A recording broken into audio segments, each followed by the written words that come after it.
Okay, let's pick up where we left off last week. We left off getting ready for hypothesis testing, talking about the aspects of doing hypothesis testing. We saw there's the null and alternative hypothesis, and remember the null hypothesis is it's kind of what everyone assumes. It's what we don't want to happen. It's that we're wrong. It's that everyone else is right. Our idea doesn't work. And all of scientific research is based on the assumption that the null hypothesis is true. And we're going to see that today as we're talking. We always assume what would we see if the null is true, which means what would we see if I was completely wrong, if nothing was happening? What would we expect to see? The alternative hypothesis is what we hope to see. And what our idea is, our intervention works. Again, it's kind of interesting. It's what we want. And we have to get so much evidence that the null hypothesis is not true that we're comfortable rejecting that and concluding, well, that it looks like our alternative hypothesis may be correct. We don't prove it, the alternative. We don't prove anything. We just really reject the null hypothesis.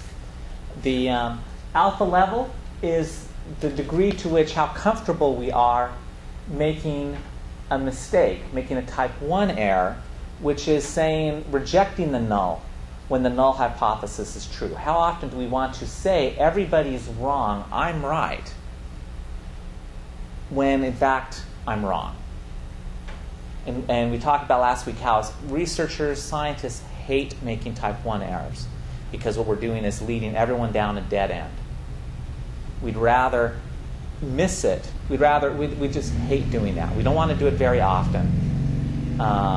Maybe 5, and as a rule of thumb, 5% or 0.05 of the time. Are we generally comfortable making a type 1 error? Saying I'm right when in fact I'm wrong. A test statistic is a number we calculate from the data that gets more extreme, the less likely the null hypothesis is true. That's kind of one loose definition. So we talked about a test statistic. We're going to do T's today. We're going to do F's today. There's all sorts of different test statistics. And it's, again, just some number. The bigger it gets, the less likely the null hypothesis is true. Or I should say the more extreme. Some can be positive or negative. The more extreme the test statistic, the less likely the null is true. So it's this number, again, we calculate from our data.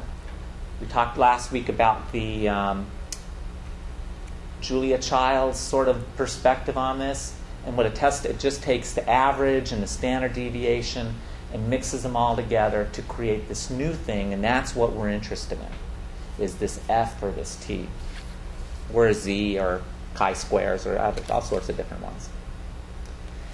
There's some value of the test statistic, and we'll look at that more closely today, that really says, well, the bigger the test statistic, the more extreme the test statistic, the less likely the null hypothesis is true.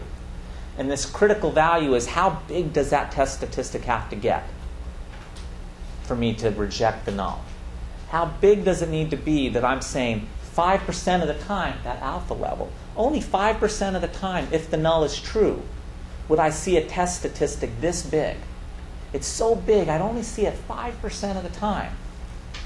In which case, I'm comfortable saying, well, that's so unlikely. 5%, what's the chance of that? Well, 5%. But, it's so unlikely. I'm comfortable saying, well, the null probably isn't true then. I wouldn't see, a flying elephant. If elephants can, that's a bad one. I'll think of something. It's just so rare. If the null is true, the null can't be true. It's like if Stefano and I are betting, and every time I roll a 6, he has to pay me $1. And after 8 or 9 6s in a row, he's going to say, wait a second. That's so unlikely, you can't be fair. There's something going on. Then the p-value is kind of doing the same job, but from a different angle. The p-value is saying, well, let's, instead of say, how big does the test statistic have to be, and is it bigger than that? The p-value says, well, given how big my test statistic is, given that value of my test statistic, how likely is it I would see that specific value, or more extreme? if the null hypothesis is true. And we'll see how those are related in a few minutes. In practice, if your p-value is less than the alpha level, so if I'd only get a test statistic this big 1% of the time, and my alpha is 0.05, I'm going to reject the null because I'd only see it score this big, 1% of the time, and I'm comfortable making a type 1 error 5% of the time, so that's sufficiently rare. It's 1% is less than that. It's really, really rare. If the p-value is not less than the alpha level, say my p-value is 0.2, that means 20% of the time I'd get a test statistic this big. Am I comfortable rejecting the null hypothesis if 20% of the time I'm wrong if I do that? Is Stefano going to call me a cheater if 20% of the time he's wrong accusing me of cheating? No. So that's kind of how they're related.